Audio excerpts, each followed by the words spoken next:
Salut, bienvenue à notre épisode de Camtitude. Cette semaine, on tombe en mode quand t'entends ma voix, écoute-moi, avec un nouveau collaborateur pour parler des camps à spécialité. Bon épisode.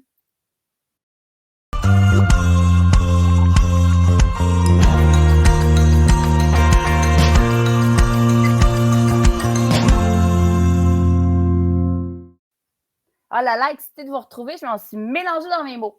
On m'a suggéré de me représenter parce que depuis le premier épisode, apparemment, je ne le faisais plus correctement. Donc, bonjour, Jennifer, Jen, alias Cactus. Je suis une professionnelle du monde des camps depuis maintenant plus de 15 ans. Et j'accueille aujourd'hui un nouveau collaborateur. Colin! Ou Astro. Ça fait longtemps que je me présente moins de même, mais en effet, Astro aussi. Dans les camps depuis, même chose, une bonne quinzaine d'années en tant que gestionnaire, animateur, etc. Mais campeur depuis que j'ai genre 6 ans. Là. Je connais ça, les camps, je pense. Excellent. Puis moi, en fait, je suis super contente d'avoir Colin avec nous aujourd'hui parce que quand on va parler des camps à spécialité, donc quand je dis camps à spécialité, je ne parle pas des camps spécialisés qui s'adressent normalement à une clientèle à besoins particuliers, mais vraiment des camps à spécialité. Donc, par exemple, une spécialité de danse, de karaté, de ballerine. On peut en discuter plus tard avec Colin. Donc, c'est vraiment ce genre de produit-là qu'on parle aujourd'hui. Très populaire en camp de jour, fait son apparition de plus en plus en camp de vacances. Puis ce qui est le fun avec Colin, c'est qu'au-delà du fait qu'il peaufine son expertise depuis nombreuses années dans les différents types de camps, mais justement, il y a de l'expérience en camp de jour et en camp de vacances. Est-ce qu'il y a une autre expérience de camp que j'oublie? As-tu fait de l'expédition? Non, pas vraiment. Non. Camp familial? Oui. Ma première expérience, c'était... Oui, en fait, non, attends, moi, quand j'étais campeur, genre à comme 4 ans, j'étais allé une fin de semaine dans un camp familial. Excellent. Tu vois, voilà. Fait que je pense que c'est un super collaborateur pour accompagner mon expérience qui est strictement en camp de jour, comme j'ai déjà établi avec d'autres épisodes. Donc, avant de commencer, Colin, le podcast s'appelle Camtitude. Pour toi, ça veut dire quoi la camtitude? Comment tu le définis? Hey, c'est une très bonne question. Je ne m'y attendais pas. Je pense que je vais plutôt c'est un mindset, c'est un état d'esprit de joie, de revenir à l'enfance, d'être là pour jouer. Moi, je pense que en fait, j'ai toujours une camtitude dans ma vie parce que je joue avec tout ce que j'ai. Genre, je ne l'ai pas là, mais j'ai toujours un petit mini skateboard à côté. Dans mon bureau, il y a plein de jouets et je joue avec des jouets pendant que je parle avec mes collègues. Fait que ouais, c'est comme une espèce de un mindset d'attitude de jeu, de revenir à l'enfance, d'avoir de la magie, d'être émerveillé. Pour moi, c'est ça. Hey, je trouve ça vraiment cool. Je vais commencer à la poser de façon plus régulière, cette question-là, parce qu'il y a plein de définitions, en fait, qu'on peut donner à la camtitude. Puis voilà, merci du partage. Camp à spécialité. Moi, j'ai commencé dans ce genre de camp-là. J'ai fait mon début de carrière dans ces camps-là. J'étais dans le même camp pendant plus de 10 ans à vraiment là, créer des camps à spécialité. Au début, on avait quelques spécialités très, très de base en art. Bon, et en musique, on s'est vraiment lancé. Là, à la fin, quand j'ai quitté, on avait 24 différents camps très spécialisés musique et art. Donc, j'aime ça, je crois à ce produit-là. Je le trouve super pertinent dans le monde des camps. Puis toi, de ton côté, quand même aussi, je veux dire, les camps spécialités, ça fait quand même partie de ton quotidien. Là. Oui, c'est ça. Ça fait longtemps que je travaille dans les camps, mais je travaille pour le Centre Sablon en ce moment là, comme adjoint. Je m'occupais des camps directement. Mais maintenant, je supervise la personne qui s'occupe des camps. Puis oui, on est un camp à spécialité. Vraiment beaucoup de choses qu'on fait de l'art, du sport, tout ça. Puis la vision qu'il y a au Centre Sablon puis que je partage, c'est beaucoup de l'initiation. Parce que, tu sais, on parle de camps en spécialité, il y a vraiment un gros range, là, de comme, OK, nous, on essaie des choses. Il y a pas, c'est un animateur qui a des 3-4 ballons qui joue à ça. Puis, mettons, le camp de soccer, là, c'est plus l'Impact, là, du FS, bref, le soccer à Montréal. Club de foot de Flocon de Montréal. Club de foot, c'est ça, le Flocon. Qui, eux, ils hyper spécialité avec des enfants formés qui n'ont pas de sens. Mais les deux, ça reste des camps à spécialité. Il y a un petit peu ça. Fait que on vient toucher quand même une espèce de mélange de possibilités pour les jeunes d'aller dans du développement, de l'expertise aussi. Fait que c'est sûr, c'est super intéressant. Fait que, ouais. Ouais, non, mais pour vrai, merci. Tu as lancé plein de pistes. Tu as lancé plein de pistes que je vais vouloir revenir par rapport à ça. Mais tu sais, en fait, la chose ça me fait penser à quand on parle d'un camp, selon toi, qu'est-ce qui fait d'un camp un camp? Tu sais, mettons que j'ai un jardin derrière chez moi, puis j'invite 6 jeunes à chaque jour pendant l'été à venir s'en occuper. Je suis en train de faire un camp. Ben, c'est une question. Encore une fois. Il y a quand même un côté, une différence entre genre un service de garde puis un camp. Tu sais, je pense qu'on parlait tout à l'heure de camptitude. Ça veut dire quoi? Il y a comme un peu aussi le côté de. Il y a une intention derrière un camp, si je pourrais dire.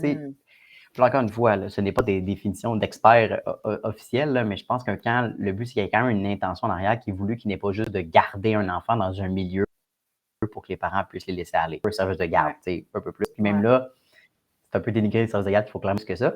Mais je pense qu'un camp, c'est un peu ça, c'est d'avoir une certaine expérience que tu véhicules. Après ça, ben, ça peut aller vers plus du développement personnel, compétences, justement, de spécialité. Fait que c'est un peu ça. J'aurais de la misère à dire que.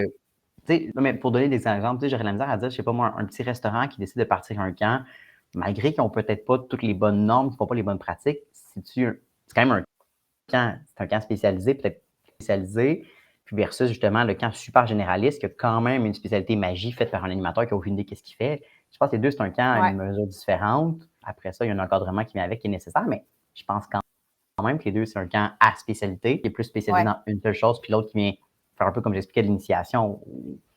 C'est ça. Moi, je pense qu'il y a une différence entre un camp, puis par exemple, ce que tu décris comme exemple, je vois comme une activité spécialisée, puis un camp qui vient, comme on le disait, un peu avec son cadre, là, l'Association des camps du Québec fournit quand même un très bon cadre pour avoir une mission, la développer, penser à la qualité de la programmation, à l'encadrement et à l'évolution que le campeur va faire chez nous. Mettons qu'on prend ça, tu sais. Fait que je te pose cette question-là parce que, tu sais, je pense que c'est souvent un peu une blague quand on veut parler de la prolifération des camps à spécialité. Puis on est comme, bon, un camp, si tout est un camp, là, je préfère un camp de séchage de la première couche de peinture, tu sais. Mais pour des gens comme toi, puis moi, on est comme, moi, j'ai déjà des idées, là, dans une blague. Mais c'est vrai que c'est une bonne question sur qu'est-ce qui fait un camp à spécialité ou jusqu'où ça va. Mais je pense que encore une fois, on parle d'intention, un camp hyper spécialisé comme un camp de perfectionnement sportif. Tu peux l'avoir dans un mode qu'on appelle ça un camp, mettons, de boxe. Puis là, au final, ben, ils font juste, puis c'est vraiment beaucoup d'entraînement dans la même journée. Puis tu vas avoir la même chose, sauf que le midi, ils ont une petite thématique, ils vont peut-être aller à la piscine. Mais au final, ça se ressemble beaucoup, mais il y a une petite intention que c'est, oui, il y a quand même du sport, c'est quand même hyper il y a un focus spécialisé, il y a des perfectement là-dedans. amitiés, à donner des défis, Un petit peu il y a un côté loisir, plaisir, comme tu décrivais, qui ne passe pas que par la réalisation de la spécialité comme telle. Exactement. Sauf que tu peux, comme on disait, y aller dans le hyper spécifique où, je vais donner un exemple près de ma job. Là, on a un camp de gymnastique élite, fait que c'est nos clubs élites qui font un camp de jour. Fait que, je sais pas, moi, sur 8 heures de camp, ils font 6 heures de gym vraiment intense, mais l'autre 2 heures, ils viennent en sortie des fois avec nous autres, ils vont aller faire un grand jeu, ils vont faire. Fait qu'il y a une petite affaire que c'est oui, mais. Mais le oui, mais, pour moi, c'est là la différence entre quand tu parles d'une activité spécialisée sur une semaine au complet de perfectionnement où c'est quand même un camp à spécialité, mais hyper comme pointu. Oui, je pense qu'on se ressemble beaucoup dans notre vision de l'approche des camps. Moi, j'ai toujours aussi prôné l'introduction ou la spécialisation, mais qui passait vraiment par un grand contenu de camp comme tel.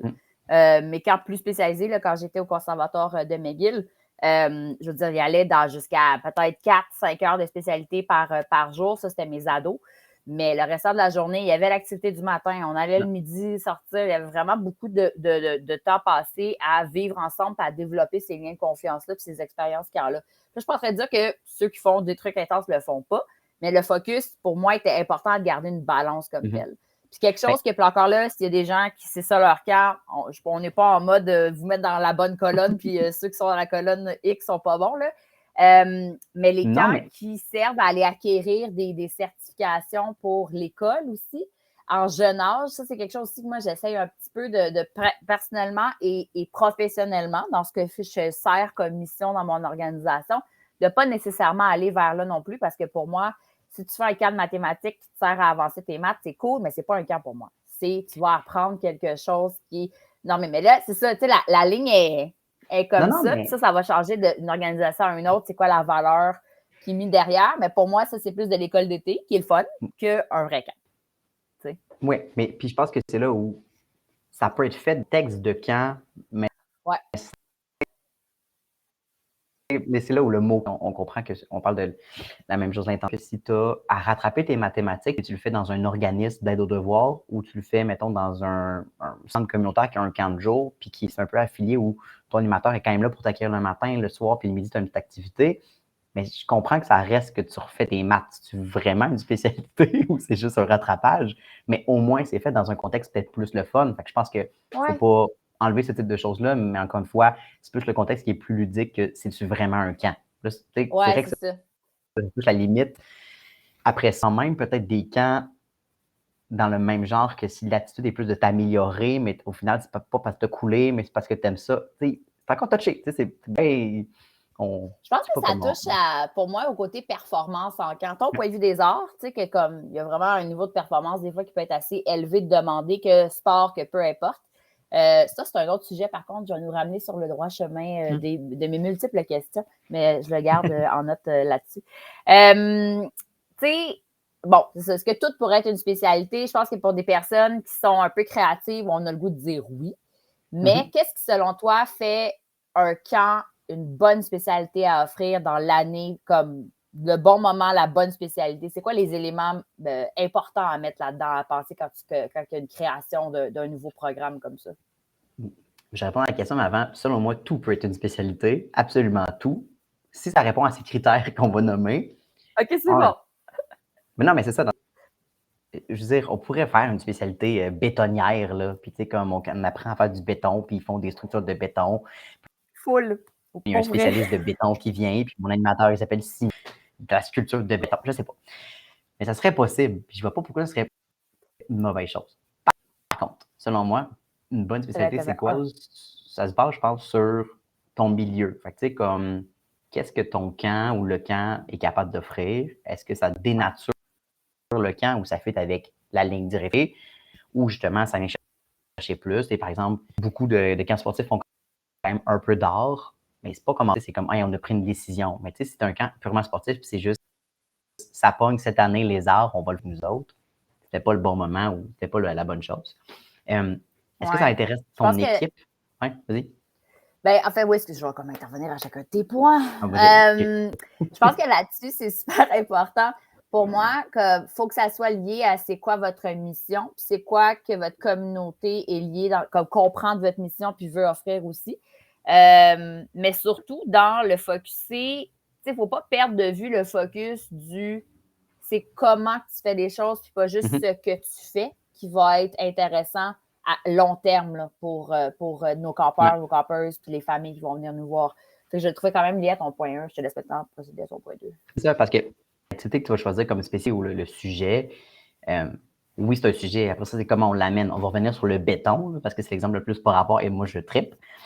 Si je suis un camp plus créatif, c'est bon. Oh, écoute, si on est quand même plus thématique, autre chose, ben, le concept de béton va plus être, mettons, dans une thématique où vont peut-être plus être comme une quête pour trouver du béton. Puis là, mettons, il va y avoir quelque chose qui va se passer. Si c'est un camp peut-être plus manuel, que je sais pas, moi, le reste de tes spécialités, c'est genre menuiserie, artisanat, ben là, tu vas utiliser le béton comme un outil ou un médium de création. Fait que c'est encore là, l'activité va peut-être rester une notion aussi scientifique à découvrir, de relations, d'historique, architectural. Ah ouais, camp de béton, moi, j'embarque. Moi, j'aime ça, ça va être l'exemple tout le long du podcast.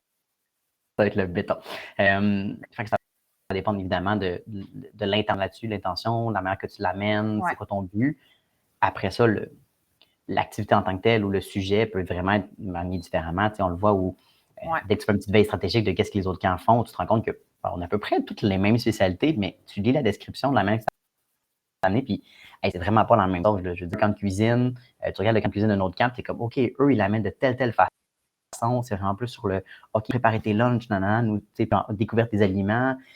Au final, c'est de la cuisine, là. C'est juste, c'est pas la même vision parce que le camp n'a pas les mêmes besoins. C'est sûr qu'un camp dans un milieu, peut-être que les gens ont besoin d'avoir une certaine aide alimentaire, je cherchais le mot, une aide alimentaire, mais on va miser sur let's go, là, on cuisine en masse pour que tu ramènes des trucs à la maison. Une littératie culinaire à développer, là. Oui, définitivement. Exact. Tu as entendu dire en deux... Oui, vas-y, excuse-moi. Non, mais continue, vas-y. Je voulais dire, en deux, tu avais mentionné ton équipe. Là, j'étais curieuse d'aller voir de ce côté-là. Ouais. Je pense qu'une bonne spécialité, ça se base quand même sur qu'est-ce que ton équipe est capable de faire ou qu'est-ce que tu as trouvé comme ressources à l'externe. Bien, Moi, je sais que dans mon équipe, je n'ai pas un magicien. Et moi, c'est important que la personne qui fait de la magie a des tours qui fonctionnent parce que je l'ai déjà vécu d'avoir un animateur qui baragouine des tours, c'est pas le fun. Mais j'ai pas de problème si mon client est capable d'avoir une ressource à l'externe, de languer un contractuel, quelqu'un qui est externe. Moi, j'ai pas de problème.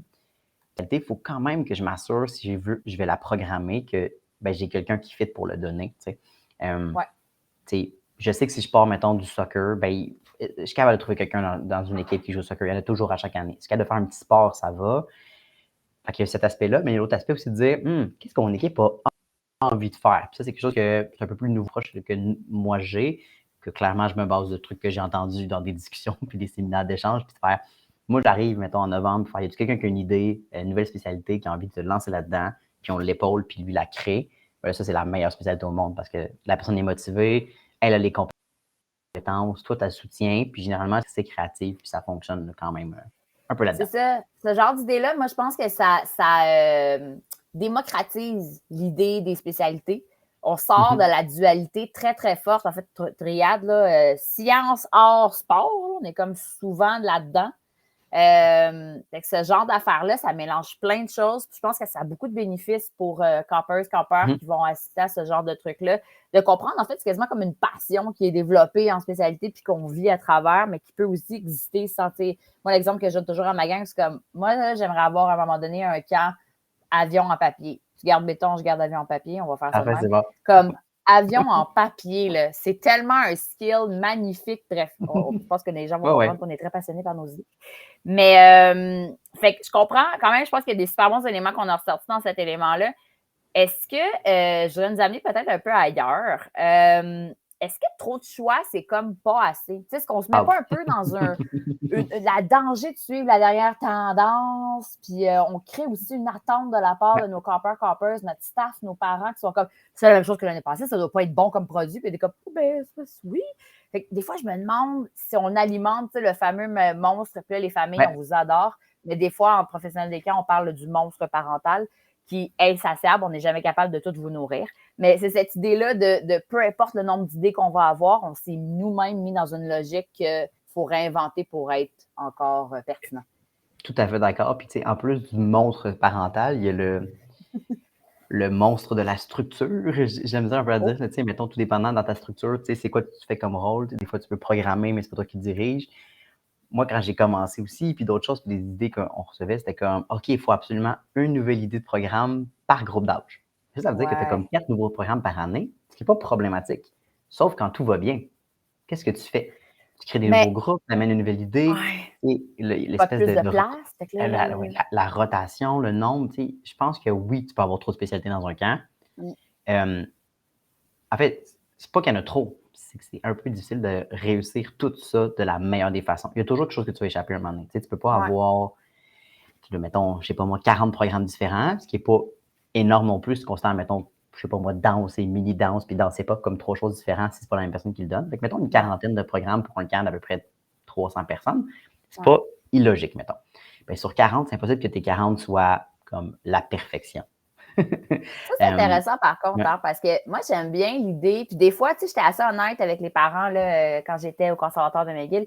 Il y a des camps qui étaient comme, c'est la première année qu'on l'offre. On pense qu'on a un bon produit, mais c'est la première année qu'on l'offre, puis il y a un trip à essayer à la limite. De temps en temps, on ne veut pas offrir rien de pas de qualité, mais d'expérimenter puis se donner le droit là, de lancer, c'est ça, béton et papier, environ papier en se disant, écoute, le concept est bon, mais on se donne le droit d'essayer, même si on n'a pas de recherche à l'appui que les clients veulent un camp de béton. Tu sais, c'est à nous aussi de pouvoir un peu se lancer dans l'expérimentation quand on peut.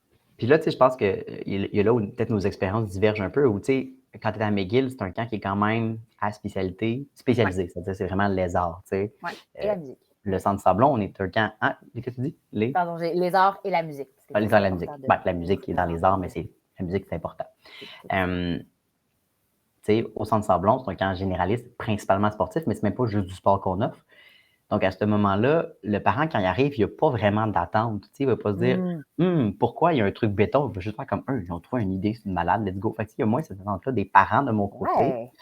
C'est plus une attente de moi, je le sais, c'est à la fin de cette année passée. Oui, il va y avoir des contents des parents, évidemment. Mais il n'y a pas un parent qui se pose des questions.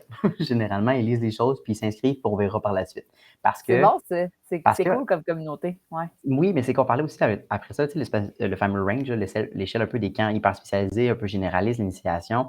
Je pense quand même que ma clientèle chez moi recherche plus à avoir un camp et il y a des spécialités et non pas je vais inscrire au Centre Sablon parce qu'ils offrent béton ou espion ou autre chose. Tu sais, je pense qu'ils reviennent pour ça, mais ils vont s'inscrire parce qu'ils habitent proche puis on a un camp qui a plein d'offres. Ouais. On a quand même quelques petites choses de, tu sais, mettons la gymnastique, on est quand même bon. J'ai expliqué qu'on a quand même un club élite. Là, fait que tu veux pas, notre récréatif est quand même solide. La piscine intérieure, blablabla.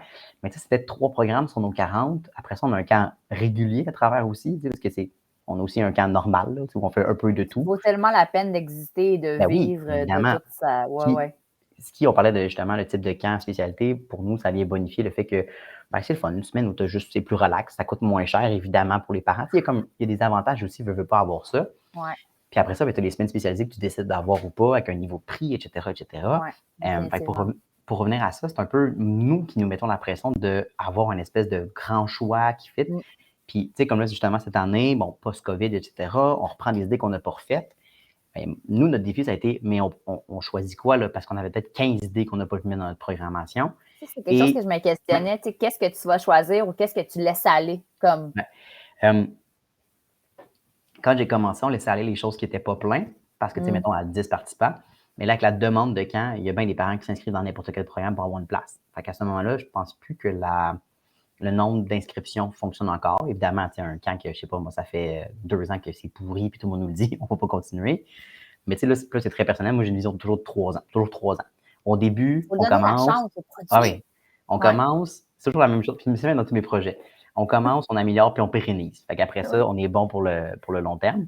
Puis, à un moment donné, quand on se tente de quelque chose, on l'enlève. Mais tu sais, il y a même des programmes à un moment donné comme espionnage. Ça fait depuis que je suis arrivé qu'il y a ça. J'étais quand même, on pourrait le changer. Impossible. Tout le monde est accro à ça. Ouais. Tout le monde tripe. C'est faut que tu fasses évoluer. Là, Fait que c'est ça. Fait que, mais il y a un peu ça. L'affaire aussi avec les camps à spécialité, d'un côté, c'est un horaire de 8 semaines ou 9 semaines des étés. Fait que là, on reprend certains programmes qui sont là toutes les semaines, d'autres, c'est comme une rotation. Ouais. C'est sûr que de mon côté, quand on fait une programmation, là, 2 fois minimum la spécialité, là, parce que si tu fais juste une semaine, c'est sûr, ça va être correct.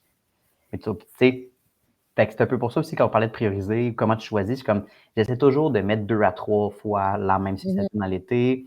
J'essaie de faire des petites catégories pour qu'à chaque semaine, il y ait une. Encore une fois, moi, je suis un camp en spécialité qui a plein de programmes différents. Fait que, tu parlais des arts, sciences, le sport, nous, on a les thématiques. Ben, j'ai mis au moins une petite rotation où à toutes les semaines, j'ai du choix pour tous les types de campeurs possibles pour qu'il y ait un peu de fun là-dedans.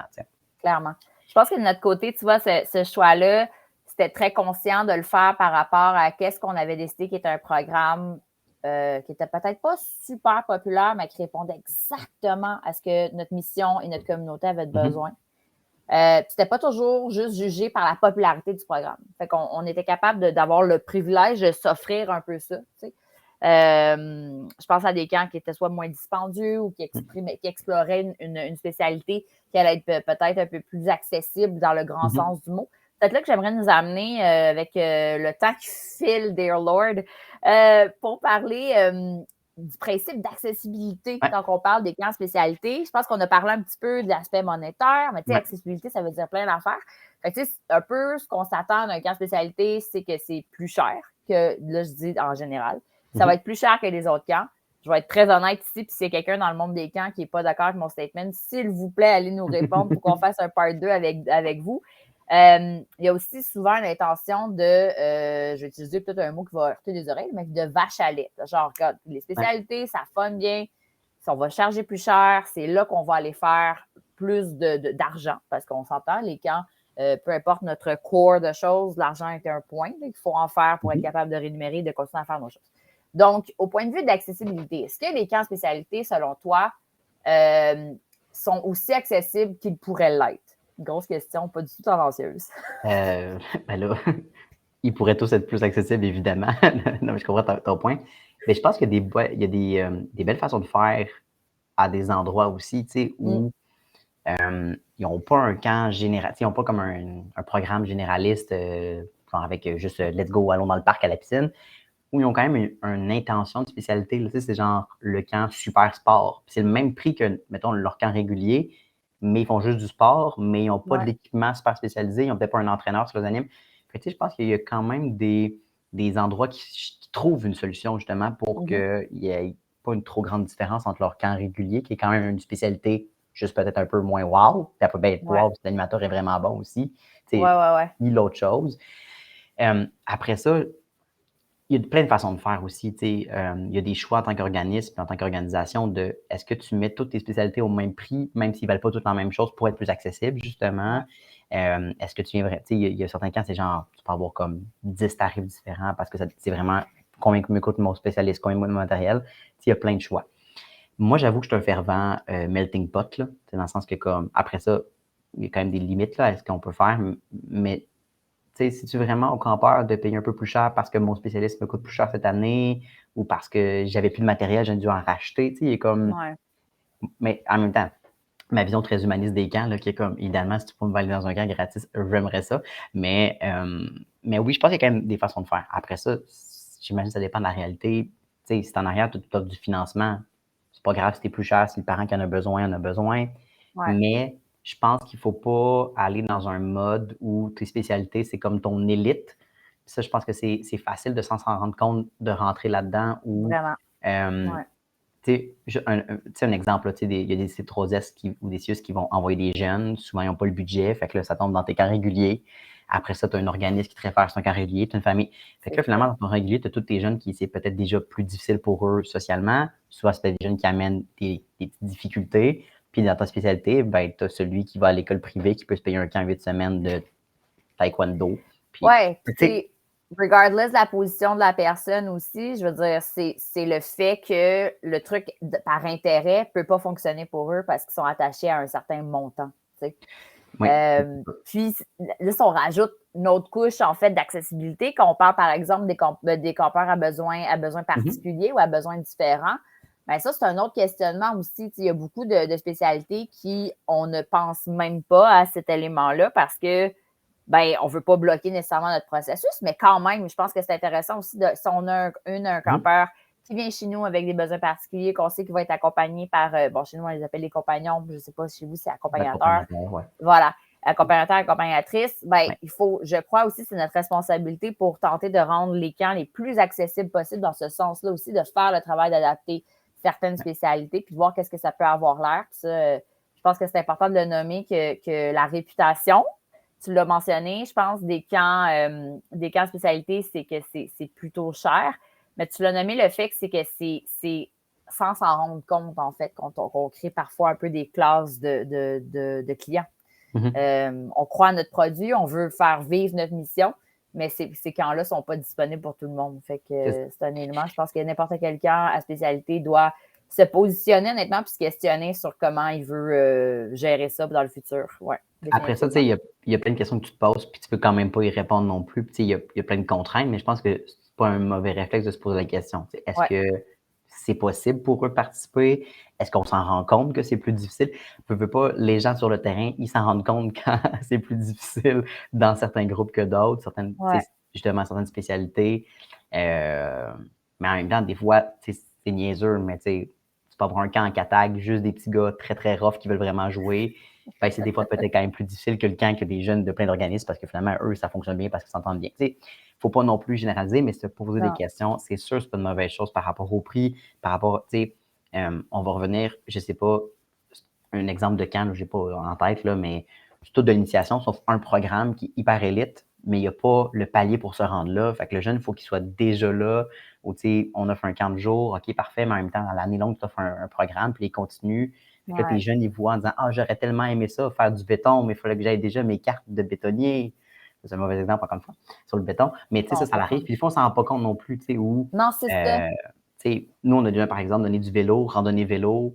Puis là, on arrivait, puis là, c'était tough parce que c'est pas tous les jeunes qui connaissaient le vélo. Puis faire comme, pourquoi on n'offre pas le programme Cycliste Averti de Vélo Québec qui permet, après ça, dans nos semaines, fait que dans notre programmation, on fait notre initiation au début de l'été, on recommande le programme avant pour faire le vélo. On a des gradations, il y a des choses possibles. Évidemment, on revient dans nos exemples, assez gros camp pour faire ça. Je veux dire, un petit camp qui a comme juste 2-3 semaines, puis un groupe, tu fais ce que tu peux avec ça. Ça, c'est sûr et certain pour arranger tes choses. Là, Oui, mais je pense que c'est une étiquette qui vaut la peine d'être reconnue et entendue par les gestionnaires de camps qui font du camp en spécialité, que c'est pas toujours accessible puis que c'est une question à se poser. Comme tu dis, il n'y aura peut-être pas de réponse, mais de ne pas se poser la question, selon moi, en 2022, on passe à côté d'une belle opportunité d'encore mieux servir nos clientèles de camp, en fait, là, comme tel. Puis, écoute, je vais tenter une dernière question, puis peut-être que, bon, on va voir où est-ce que ça nous mène.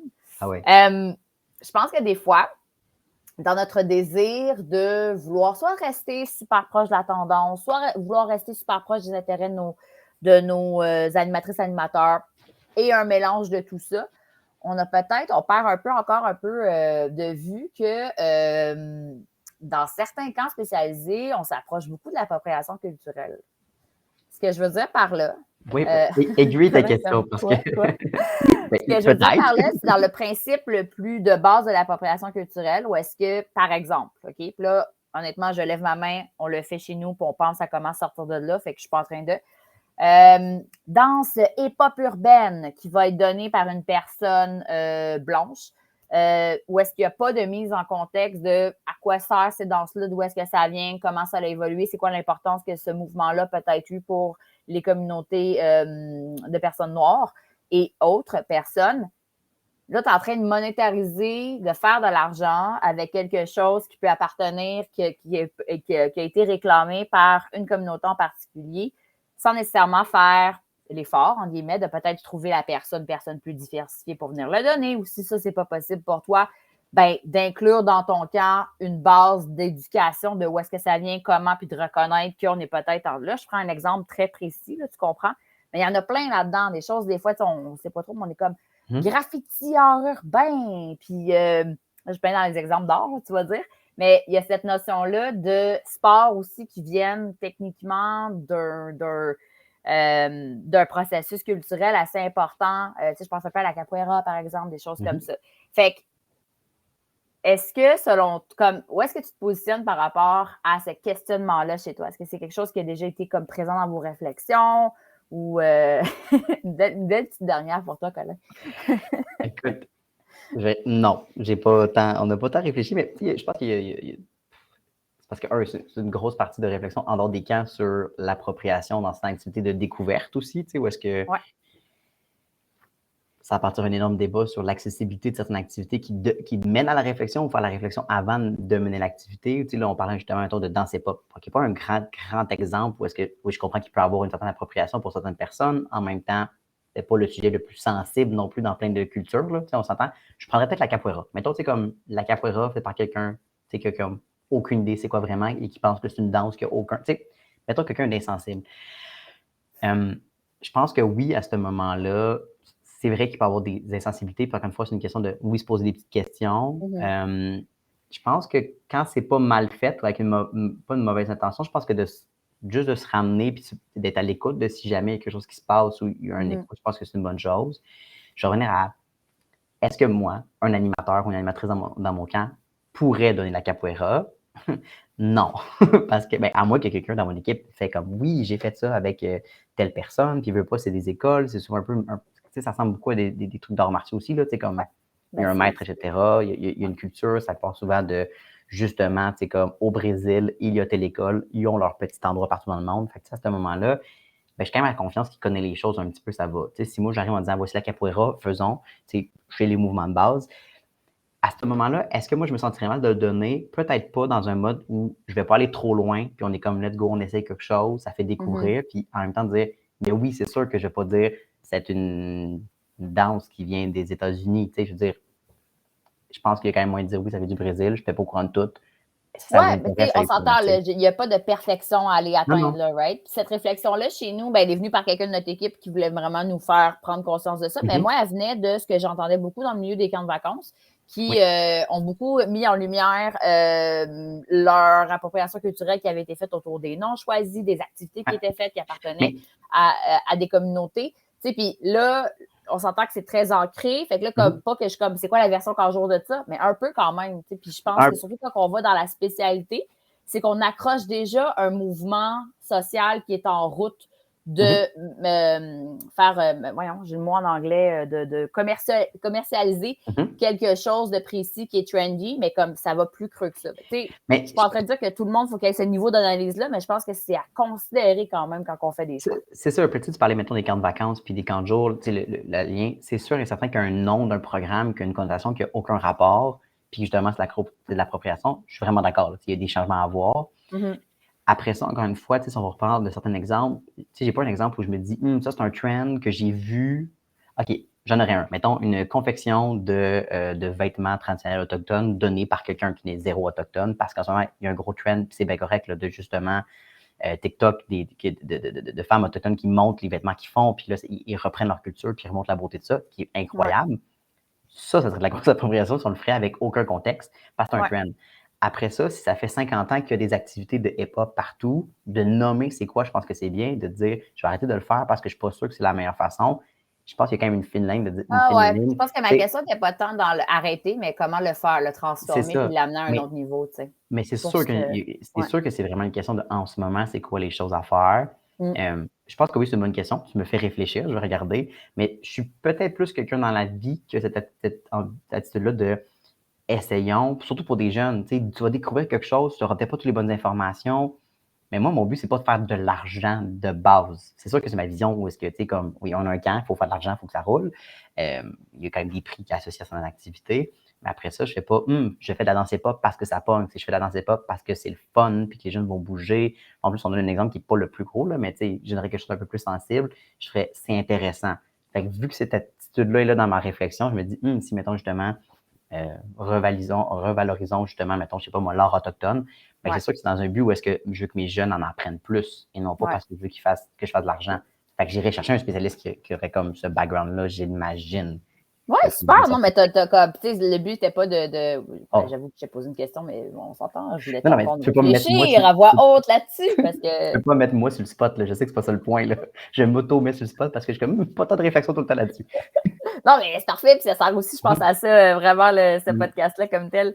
Écoute, on s'en vient tranquillement pas vite vers la fin de notre épisode dédié à ce sujet-là. On verra s'il y a un part 2. Ben oui, il faut qu'il y ait un part 2. J'ai déjà 6 questions là, que j'ai pas répondu moi-même. Mon Dieu, ma liste, elle est tellement pas compliquée. Mais mettons, là, si tes dernières réflexions de notre discussion avec lesquelles tu voudrais nous laisser concernant les camps de spécialité, qu'est-ce que tu voudrais nous livrer?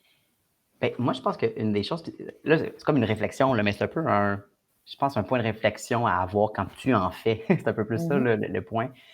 Je pense qu'une erreur ou une chose, puis je pense qu'on peut le faire par nous-mêmes, c'est ça, c'est de ne pas prendre en considération qui on est quand on fait de la programmation de spécialité. C'est justement te dire, ça fonctionnerait, ça serait le fun, puis pas de penser à tes ressources, pas penser à tes qui, puis juste de le mettre de l'avant, puis finalement, ben, c'est ça ne fonctionne pas, ou d'aller au-delà justement du niveau que tes jeunes sont capables. Puis c'est là où je pense que c'est facile d'être greedy, d'être avare. Tu parlais d'argent, c'est sûr que ça pogne, ça ferait de l'argent. C'est facile de tomber dans un mode de même dans un organisme sur un but lucratif ou dans un but de faire. C'est sûr que si je fais un programme capsule vidéo, je peux le charger plus cher que si je fais, mettons, de l'art. Ça va me permettre d'avoir un meilleur budget pour mes sorties. Ça va me permettre. Sauf que je pense que c'est une erreur de tomber là-dedans, puis plus de faire. C'est un outil pour les jeunes de se développer. Bon, ça tombe bien, ça fonctionne, on a un prix associé à ça. Mais je pense que c'est le capitalisme dans les spécialités. C'est un beau trend, tu dis qu'on se parle de ça.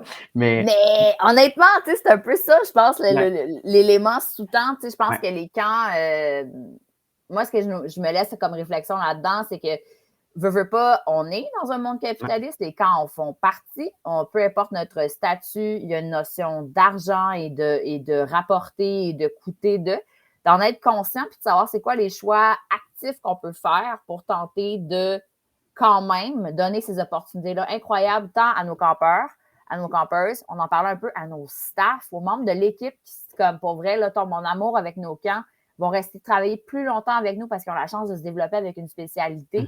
mais quand même de la vivre de la façon la plus socialiste possible. Mettons là, qu'on met des mots Oui. devant avant de même. Mais en même temps, on dit ça, puis ça dépend de ton camp, part de où, je veux pas. Si c'est ta Cool! propre compagnie, à un moment donné, tu peux bien Vraiment. vouloir avoir de l'argent qui sort de la Oui, là, on face. est C'est sur nos pas gros nuages là, en ce moment, là, Colin, là, je le ouais, sais bien. Là. oui, il y a quand même aussi une espèce de limite où, tu sais, je veux-tu faire un Ouais, camp à 900 juste pour le faire parce que je peux le faire puis ça va se vendre parce que j'ai du monde qui sont capables de le payer, mais en même temps, d'un côté, tu parlais d'accessibilité, tu sais, il y a beaucoup de choses ouais. là-dedans.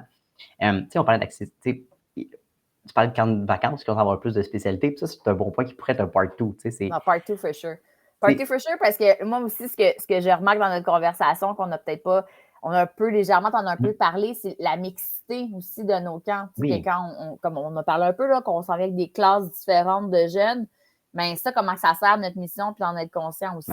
Fait que je pense qu'on peut s'entendre, chère personne à l'écoute, qu'on va en rediscuter. Puis si vous avez des commentaires ou vous voulez participer peut-être à la part 2, définitivement, faites-nous signe sur les réseaux sociaux qu'ils existent et on va pouvoir s'en reparler. Merci beaucoup de nous avoir prêté vos oreilles encore pour cet épisode, puis à bientôt.